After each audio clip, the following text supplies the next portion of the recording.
నమస్తే అండి. ఇవాళ మీకు హైదరాబాద్ స్వీట్ ఆప్రికాట్ డిలైట్ చూపిస్తాను. ఇది చాలా టేస్టీగా ఉంటుంది అండ్ చాలా ఈజీగా చేసుకోవచ్చు అండి మనం ఇంట్లోనే. ఓకేనా, స్టార్ట్ చేద్దాం. దీనికోసం నేను ఒక 100 గ్రామ్స్ తీసుకున్నానండి. ఇవి ఆప్రికాట్, వీటిని కుబాని కూడా అంటారు. ఇవి ఒక 1 గ్లాస్ వాటర్ వేసి నానబెట్టాను నేను. ఒక 5-6 అవర్స్ నానబెట్టాలండి. తర్వాత మనం నానబెట్టిన తర్వాత సీడ్స్ తీసేయాలి. వీటి లోపల సీడ్స్ ఉంటాయి కదా, ఇన్ని పక్కన పెట్టేసుకోవాలి. ఇప్పుడు కుక్ చేసేద్దాం. ఇది నేను వాటర్తో పాటే వేసానండి, నానబెట్టిన వాటర్ తోటి. తర్వాత షుగర్ యాడ్ చేశాను 3 టేబుల్ స్పూన్. ఇవి వేసి ఒక 25 మినిట్స్ నుంచి 30 మినిట్స్ దాకా కుక్ అవ్వాలండి లో ఫ్లేమ్లో. చూడండి ఈ విధంగా. ఇప్పుడు ఇవి ఏంటంటే ఆప్రికాట్ బాగా సాఫ్ట్గా అయిపోతాయి. తర్వాత చల్లారనిద్దాం ఇవి కూడా. ఇప్పుడు కస్టర్డ్ రెడీ చేసుకుందాం. నేను 1 కప్ మిల్క్ తీసుకున్నానండి దీనికి. ఇది బాయిల్ అయ్యే లోపల మనం కస్టర్డ్ పౌడర్ కలుపుకుందాం. కొంచెం మిల్క్లో 1 టేబుల్ స్పూన్ కస్టర్డ్ పౌడర్ వేసి మిక్స్ చేసుకోవాలి బాగా. ఇది మిక్స్ చేసి ఇప్పుడు మనం పక్కన పెట్టేసుకుందాం. ఇప్పుడు మిల్క్ బాయిల్ వచ్చిన తర్వాత ఒక 7-8 మినిట్స్ దాకా బాగా కాగనియండి. కొంచెం చిక్కపడతాయి పాలు. ఇప్పుడు ఈ మిక్చర్ ఉంది కదా కస్టర్డ్ది, వేసేసి మనం బాగా తిప్పుతూ ఉండాలి. లేకపోతే చిన్న చిన్నగా లమ్స్ వస్తాయి మనకి, గడ్డల్లాగా ఏర్పడతాయి. తర్వాత ఇప్పుడు మనం షుగర్ యాడ్ చేసుకుందాం. నేను 3 టేబుల్ స్పూన్ షుగర్ వేసానండి. ఇవి వేసినంత బాగా తిప్పుతూనే ఉండాలి మనకి కస్టర్డ్ పౌడర్ అనేది. మీకు కొంచెం గడ్డల్లా వస్తే మిక్స్ చేసుకోవచ్చు అండి కూల్ అయిన తర్వాత. ఇప్పుడు 1 డ్రాప్ వెనిలా ఎసెన్స్ వేసుకుందాం. నేను 1 డ్రాపే వేసాను, ఎందుకంటే కస్టర్డ్లో ఆల్రెడీ మనకి వెనిలా ఎసెన్స్ ఉంటుంది కదా ఫ్లేవరు, అందుకని 1 డ్రాపే వేసాను. మీకు కనుక గడ్డలు వస్తే మిక్సీలో వేసుకోండి మర్చిపోకుండా. ఇది కూడా ఇప్పుడు ఆపేసి కూల్ అవ్వనిద్దాం. తర్వాత ఈ సీడ్స్ అన్నీ కట్ చేసి మనం నీట్గా ఇట్లా దంచేయాలండి. కట్ కాదు, ఇట్లా దంచాలి.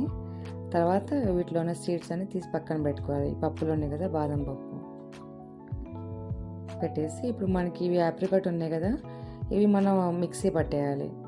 మరీ ఫైన్ పేస్ట్ చేయబాకండి, కొంచెం గరుగ్గా ఉండాలి పేస్ట్ ఈ విధంగా. ఇప్పుడు బ్రెడ్ తీసుకొని ఇవి సైడ్స్ అన్నీ కట్ చేసేయాలి ఈ విధంగా. ఇప్పుడు మనం ఒక టీన్ తీసుకొని ఒక స్క్వేర్ షేప్లో తీసుకోండి, మీరు ఏ కంటైనర్ తీసుకున్నా. ఈ విధంగా బ్రెడ్ అంతా సెట్ చేసి పెట్టేయాలి. ఇదంతా ఎట్లా అంటే ఒక లేయర్ లాగా ఫామ్ చేయాలండి మీరు.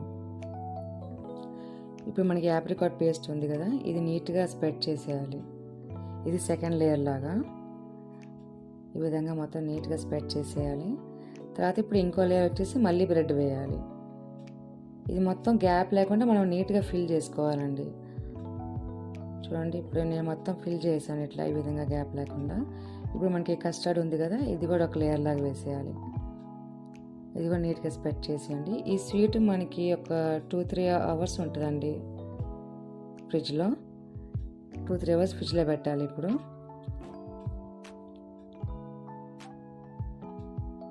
ఫ్రిడ్జ్లో పెట్టేయాలండి. ఇప్పుడు పెట్టేసిన తర్వాత మనం ఒక తినిపోయే ముందు మనం క్రీమ్ రెడీ చేసి పెట్టుకోవాలి.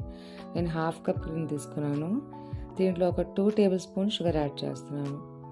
షుగర్ మట్టుకి మీరు కొంచెం జాగ్రత్తగా యాడ్ చేసుకుంటూ వెళ్ళాలి, ఎందుకంటే మనం 3 టైమ్స్ వేసాం కదా షుగర్. ఆప్రికాట్లో వేసాం, కస్టర్డ్లో వేసాం, మళ్ళీ ఇప్పుడు క్రీమ్లో వేసాం. మీరు షుగర్ యాడ్ చేసుకుంటూ పోండి. ఇప్పుడు 2 అవర్స్ అయింది కదా, ఇప్పుడు మనం మూత తీసి చూద్దాం. నీట్గా సెట్ అయిపోయిందండి కస్టర్డ్ అంతా, చూడండి ఈ విధంగా. ఇప్పుడు మనం దీంట్లో ఈ క్రీమ్ వేసేసుకోవాలి. ఈ క్రీమ్ వేసి ఇదిగో స్ప్రెడ్ చేసేయాలండి. ఇప్పుడు మీకు ఇష్టమైన డెకరేషన్ అనేది మీరు చేసుకోవచ్చు. నేను ఆప్రికాట్తో చెర్రీ వేసి ఇట్లా డెకరేట్ చేసుకున్నానండి. తర్వాత ఈ ఆప్రికాట్లో వచ్చిన బాదం పప్పుది కూడా డెకరేట్ చేశాను.